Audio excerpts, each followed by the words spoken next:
Did you ever notice how grown-ups will say that fairy tales happened in lands far away? Well, I know a story, and some say it's true, and trust me, it happened much closer to you.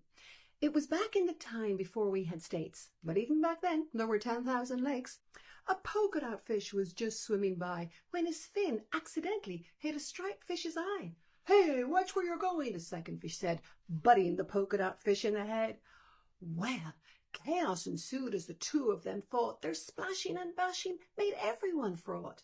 When witnesses spoke of what they had seen, the news quickly spread way further upstream. And the problem with stories as they move along is facts get distorted, and often they're wrong. By the time it had traveled to Polka Dot's home, the size of the fight had seriously grown. The polka dots gathered as never before and traveled downriver, planning for war. "It's an invasion," the lakefish agreed, and gathered their troops together at speed. But as the two armies came head to head, they heard a small voice down on the lake bed. "Excuse me for this, but I must interject because fighting each other does not show respect." Stopped in their tracks, the fish all looked down to a tiny mudstucker stuck flat on the ground.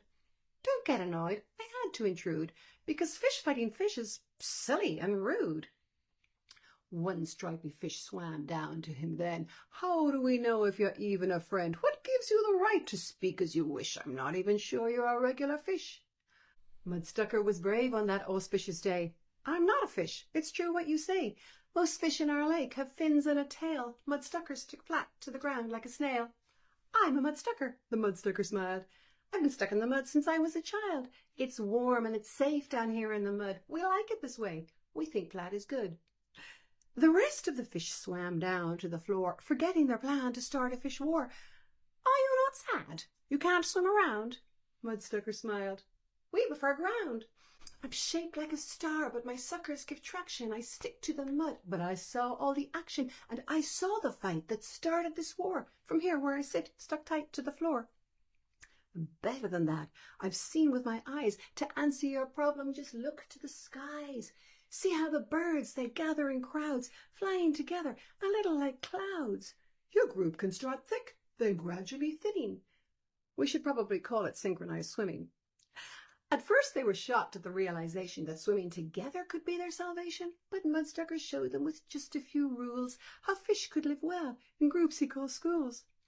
The story of Mudstucker traveled afar, the wise little creature shaped like a star. He was happy with life, just stuck in the mud, a jewel in the crown of that lake neighborhood. And to honor Mudstucker, from that moment forth, the fish called the lake the Star of the North.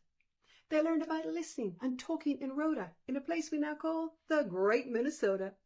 So when you get angry with one of your friends, remember the story on how it all ends. Stop for a moment, consider anew, what is it like from their point of view? Mudstucker was small, but incredibly wise, for he taught the magic of compromise. The end.